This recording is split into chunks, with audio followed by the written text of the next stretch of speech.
What's going on, YouTube land? How y'all doing? Hope you're all well. First and foremost, that's important. Um, I hope your Saturday is going good. This has been an interesting Saturday. It's been an interesting week, to say the least. But we made it through. We're out in the shop. We're working, thinking around on some stuff. I'll show you in a little bit here. I've been working on the shop truck, the Mark Batson Acme challenge kind of thing. So we started this a little bit ago, and now that the Dart and the Coronet are done, we're back on this shop truck. So got a few different ideas, but we'll touch on that in a little bit. So basically, what I wanted to talk to everybody about here, for the most part, was a community question that was asked. I totally didn't see it, and my good buddy Joe kind of answered it here, I think the other day or today, one of the 2 days.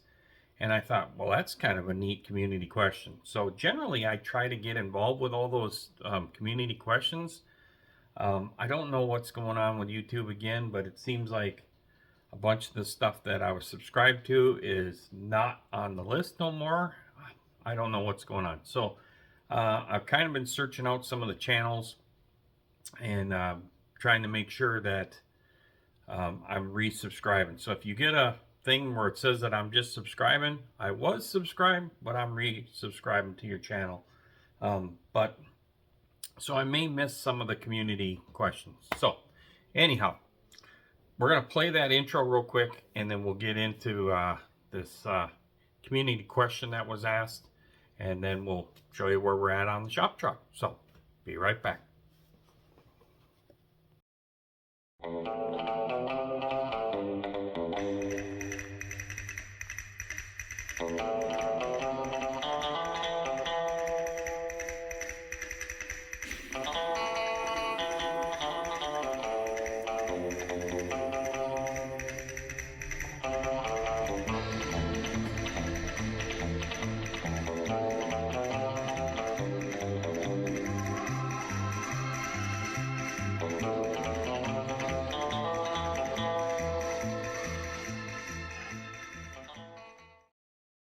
Alrighty, so we got through that intro.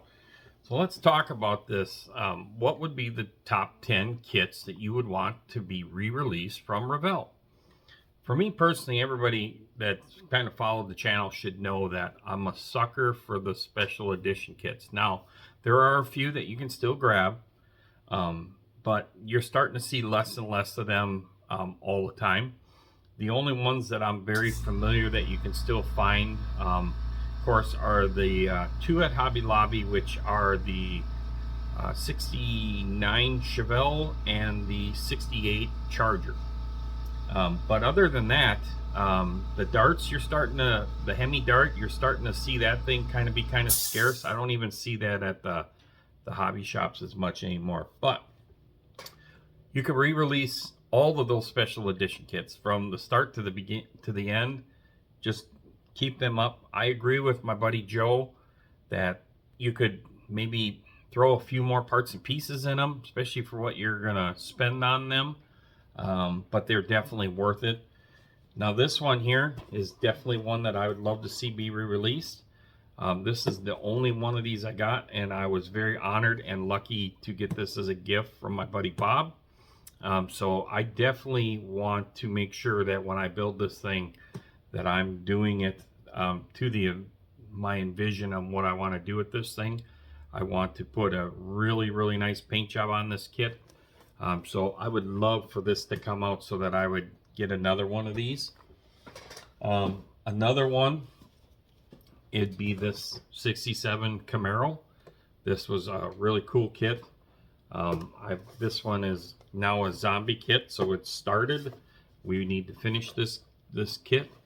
But I would love to see this be re-released so that I can have some more of these, because I have other ideas to do different versions. The one that I do not have that I really hope they would re-release is the 57 Chevy Black Widow kit. Please re-release that thing if you're watching this.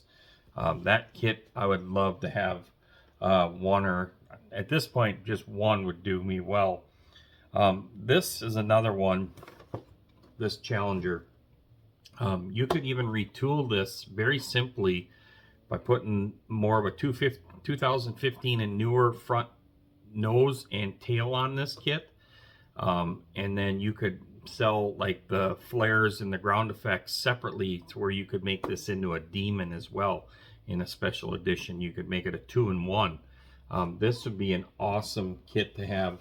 Again, getting into the race car side of Revell, this kit here, you could re-release this Christine kit and its brothers, basically its brothers or sisters, whatever you want to call it. You had the Soft Seal 57 Chevy Pro Mod. You had the 56 55 Jukebox Ford. That was a really cool kit. And then you also had the Charles Carpenter 55 Chevy. So those 4 of these Pro Mods would be really cool to see be re-released by Revell. Getting into some muscle cars here. This 70 AR Plymouth Cuda. This is a really cool kit. The nice thing about this is it is molded in white. It's not molded in purple. So that is good. So it gives you much easier to go to a lighter color if you wanted to. But the AAR thing, 340, really cool. 346 pack kit. Again, the other reason why I like this is like what Joe said, I'm a 125th scale guy. I like my 125th scale way better than my 124th. But this would be an awesome one to have back. Staying with the muscle car theme, the 1969 Dodge Dart. This is also the GTS. So the 69 has different grille, different marker lights. The stripe is different for 69. This was a cool kit. Now granted, the tooling probably got welded and modified to create the Hemi kit. It'd be my guess. It may even be the version from the Mr. Norm's kit. So somebody's going to be going, well, that's the same. No, it's not the same, because this is 69. It does have the 69 marker lights and all that stuff in this. The Mr. Norm's kit was a 68 kit, but it had a molded in vinyl roof on that kit. This one does not, and the Hemi car does not as well. Love for this one to come back out. And if you want to do the Mr. Norms, that's great. I have a feeling that the Mr. Norms was retooled to do the Hemi car. That's my opinion. I don't know that to be certain, but I think a lot of people didn't like the vinyl roof that was put on there, which makes sense, because if you wanted to build a hardtop, you're doing a ton of sanding. Trust me, I know. I have sanded a couple of those roofs to be flat hardtops on some other builds before. So I'm fine with the Hemi car. Bring that thing back, so then you got the 68, because I have a feeling that one's phasing out. So the special edition kit, I'm sure some places still have some lingering, but my hobby shops do not. So I have a feeling that they're lingering them up. But this 69 would be a great one to bring back. It is different. And then, of course, the special edition 68 Charger was a hit. It's a great kit.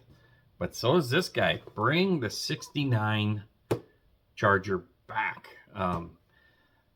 This kit is way better. The only option that is available at this current time for the 69 is that Country Charger. That Country Charger is a very undesirable kit to put together. I've built a couple of those. That is some very old tooling, and it is the original General Lee deal. It is not a very desirable kit to put together, simply for the fact is that you have generally, majority of the parts are warped or twisted, and things just are not lining up the way they used to. So this Revell kit is really nice. It's very accurate. So I would love to see this 69 come back out. And like I said, that I think Joe showed that 56 Ford Special Edition kit. I do not have that one. I would love to get that, so I would love for them to re-release that. The Black Widow 57 Chev. I believe, if my buddy Bob is watching, there's a Cutlass. I'm not a big Cutlass guy, but I still would buy that Cutlass kit as well if it was to get re-released, just to collect the special edition kits. And then I think there's a few other hot rod ones or whatever that I don't have. If they would re-release them, I would do it too. So I probably did more than 10, but I didn't show you 10 because I think there's some really great kits that Revell has done. I would like to think that they have the tooling for it, and it would be so awesome to see that be re-released. So alrighty, so with that being said, let's show you the shop truck real quick. So here's what we got going. This is the shop truck. Shop truck is coming along. We've got one first layer primer. We're going to block sand with this. This is over the white, so we're going to, I needed to put the red on there for what I'm going to do with this truck. So we went with this, the burnt oxide color. That's going to help me block sand this a little bit better and figure out a few things that we want to do to this. And then from there, we will start doing the other layers, and we'll show more of that. But for right now, we've got that done. We're going to start mocking up the front suspension. We've started to build the 24 valve diesel motor that we're going to stick in there. Still working on what kind of design we want to for the shop logo. I think we're going to go with these Hillebrand style wheels. We're going to make the truck look used, but we want it to represent what we do with the real cars. So we're making what we would like to see as a shop truck parts runner, and basically it's going to be a used truck that has some wheels and tires on it. So I'm having a lot of fun with this thing.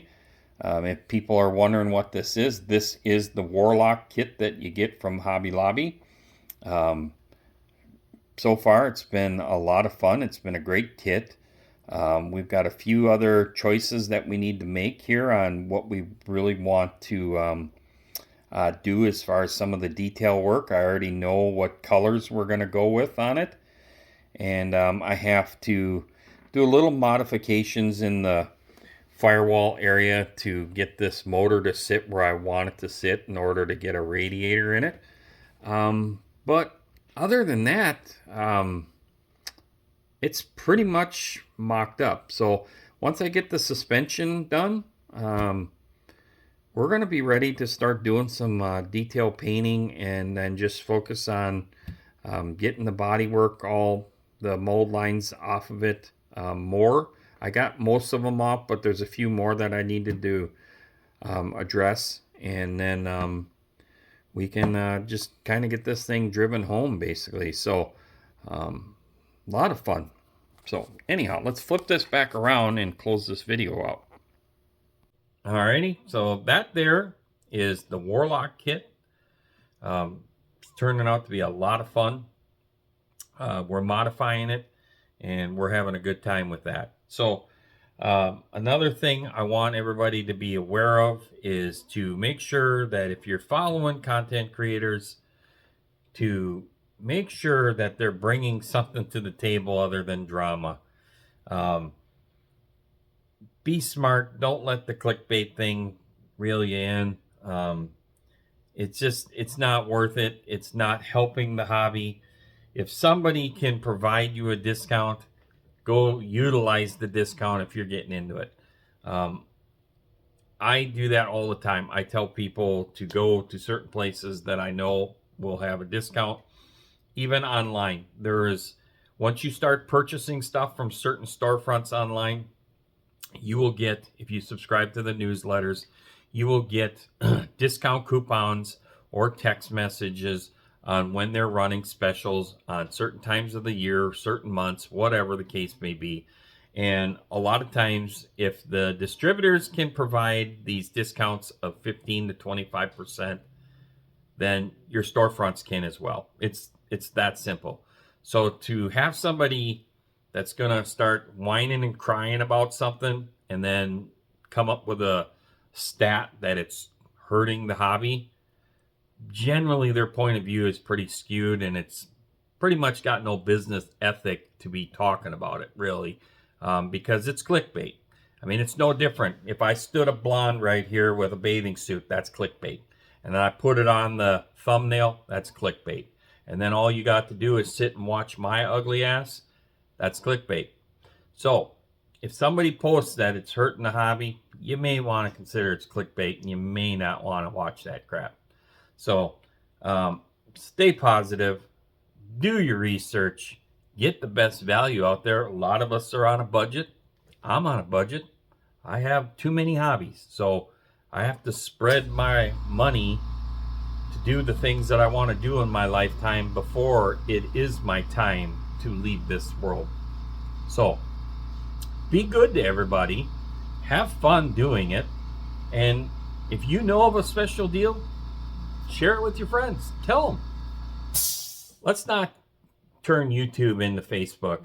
I'm tired of hearing, what spray paint you supposed to use? Are you supposed to use an airbrush? Oh, you think you're better than me because you use an airbrush. What glue do you use? Are you an assembler or are you a scratch builder? Really? What the hell is going on? Just build. Just have fun. Learn from each other. I learn something new every day. Every day. And I learned from a lot of the great people that I've met on here even. It's a lot of fun to be part of a community that is positive. So be kind to each other. Have fun. Share those discount codes. If people are selling stuff cheaper and people are buying them, meaning they're moving units, that means people are getting into the hobby, and the hobby's not hurting. The hobby's growing. So with that being said, I'm out of here. You enjoy the rest of your weekend and just say no to the bullshit. Peace out, everybody.